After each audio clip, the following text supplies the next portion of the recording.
America, land of the free, home of the brave, and now apparently a luxury resort for the super rich. That's right, folks. Donald Trump, the guy who puts his name on everything from steaks to skyscrapers, is back with a new product, American citizenship. For a cool $5 million, you too can bypass those pesky lines at Ellis Island and waltz right in like you own the place. Well, technically, you kind of would. This gold card visa, as it's being called, is Trump's latest brainchild, a scheme so audacious, so brazenly elitist, that you gotta hand it to him, the man knows his target audience. Forget about skills, talents, or that whole huddled masses yearning to breathe free thing. Nope, in Trump's America. If you want a piece of the pie, you better be prepared to pay for it, and not just any price. We're talking top dollar, penthouse suite, diamond-encrusted toilet brush kind of money. Why? Well, according to the Donald, it's all about making America great again, of course. See, that national debt isn't going to pay itself down, and those tax cuts for billionaires aren't exactly generating the revenue he promised. Enter the gold card, a golden goose designed to lure the world's wealthiest individuals into forking over a small fortune for the privilege of calling themselves Americans. It's a bold plan, no doubt about it, but will it work? Only time, and probably a whole lot of lawsuits, will tell. But one thing's for sure, folks, if you've got $5 million burning a hole in your pocket and a hankering for a passport with an eagle on it, Donald Trump's got a deal for you. Just don't ask him about the fine print.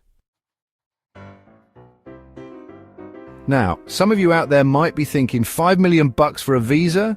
That's insane. Hasn't this guy ever heard of the EB-5 program? Well, hold your horses, buckaroo, because the EB-5, while certainly cheaper than Trump's gold-plated scheme, it's no walk in the park either. This program, cooked up back in the good old days of 1990, lets foreign investors buy their way into America the old-fashioned way by investing in job-creating projects. We're talking factories, hotels, that sort of thing. The price tag, a mere $1,050,000, or a bargain basement $800,000 if you're willing to set up shop in some economically challenged corner of the country. Every year, around 10,000 lucky souls and their families snag these golden tickets, pumping billions into the US economy. But here's the catch. The EB-5 program is notoriously complex, bureaucratic and slow. We're talking years of paperwork, legal fees, and nail-biting uncertainty. So what's Trump's solution? Ditch the whole complicated mess, of course. No more waiting in line, no more jumping through bureaucratic hoops. Just cold, hard cash, straight into the US Treasury's coffers. It's a simple pitch, appealing to those who value efficiency and exclusivity above all else. But is it really an improvement? That, my friends, is the million-dollar, or should we say $5 million question. Here's the thing about America, folks. Even the president, that guy with the nuclear codes and the really big plane, can't just snap his fingers and make things happen.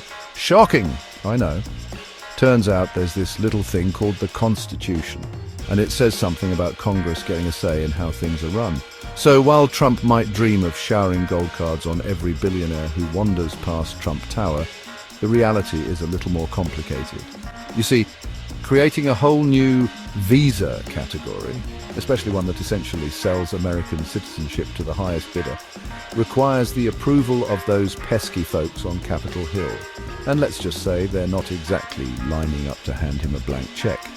Even some members of his own party have raised an eyebrow or two at this latest scheme. They're concerned about the legal ramifications, the potential for abuse, and the whole selling out America thing.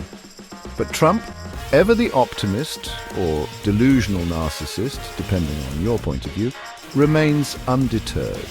He's convinced that he can charm, bully, or tweet his way into getting what he wants. After all, he's Donald Trump. The art of the deal is his middle name, or at least it would be if his middle name wasn't John. Hold on to your hats, folks, because this gold card scheme just got even more outrageous.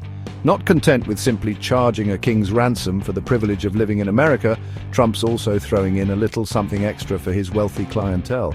A tax break, that's right. If you're rich enough to buy your way into this country, you also get to avoid paying taxes on all that sweet, sweet foreign income. Now, I'm no tax lawyer, but even I know this is some next-level shenanigans. See, regular Americans, those schmucks who actually pay taxes on all their income, foreign or domestic, are stuck with a system that expects everyone to contribute their fair share. But not the gold card gang. They get to play by a different set of rules, rules written specifically for them by a president who seems to think the IRS is some kind of liberal conspiracy.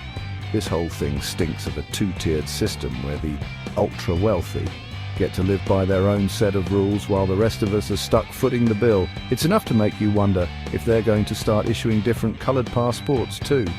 Gold for the elite, maybe beige for the rest of us. Or maybe just a library card, because who needs to travel when you can't afford to leave your house anyway? $5 million. Is America having a sale on citizenship? $5 million. That's the magic number, the price of admission to the exclusive club called American Citizen. Now, I'm no economist, but even I know that's a lot of dough. We're talking private jet, yacht in the Mediterranean, solid gold toilet brush kind of money. And Trump thinks he's going to find 1 million people willing to cough up that kind of cash just for the right to live in America. Now, don't get me wrong, America's got a lot going for it. We've got freedom, opportunity, and more flavors of ice cream than you can shake a stick at. But $5 million worth, that's a tough sell, even for a country as awesome as ours. Let's look at the competition, shall we? Plenty of other countries offer golden visas or investor citizenship programs. Want to live in sunny Portugal? That'll be a cool 350,000 euros. Dreaming of the Caribbean?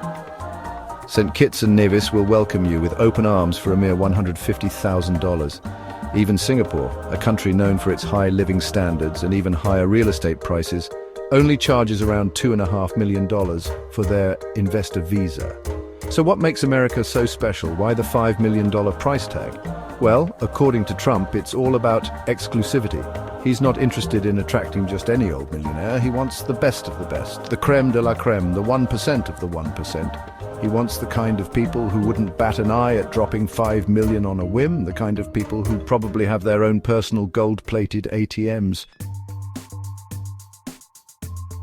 Okay, before we all start packing our bags and heading for the Canadian border, let's at least entertain the possibility that this whole gold card thing might actually have some, dare I say it, positive aspects. I know, it's hard to imagine, but just hear me out. First of all, there's the whole boosting the economy argument. Trump and his supporters claim that attracting all these super-rich foreigners will lead to a surge in investment, creating jobs and stimulating economic growth. And hey, who doesn't love a good economic boom? More jobs mean more money in people's pockets, which means more spending, which means more, well, you get the idea. Then there's the potential for streamlining the immigration process. The current system is notoriously complex and bureaucratic, with long wait times and mountains of paperwork. Trump's gold card, on the other hand, would be quick and easy. Show us the money and you're in. And hey, maybe, just maybe, some of these super-rich investors will turn out to be decent folks who actually want to contribute to American society. Maybe they'll start businesses, create jobs, and donate generously to charities. Maybe they'll even learn to appreciate the finer things in life like baseball, apple pie, and complaining about the government. Okay, I've tried to be optimistic, I really have, but let's be honest, folks, this whole gold card thing is riddled with more holes than a Swiss cheese factory. After a particularly aggressive rat infestation, where do we even begin? First of all, let's talk about fairness. What about all the people who have been working their butts off, playing by the rules and waiting patiently for their chance to immigrate to America? What message does it send when we tell them that their dreams and aspirations are worth less than a billionaire's pocket change? And speaking of billionaires, let's not forget about the potential for corruption. Do we really want to live in a country where citizenship is for sale to the highest bidder? What's to stop wealthy individuals with shady pasts or even shadier connections from buying their way in? And let's not even get started on the impact on the real estate market. Can you imagine what will happen when a wave of super-rich foreigners with more money than sense starts buying up property left and right? Say goodbye to affordable housing, folks, and hello to even more sky-high rents and unattainable mortgages. As with most things Trump proposes, this whole gold card scheme has been light on details and heavy on vague promises.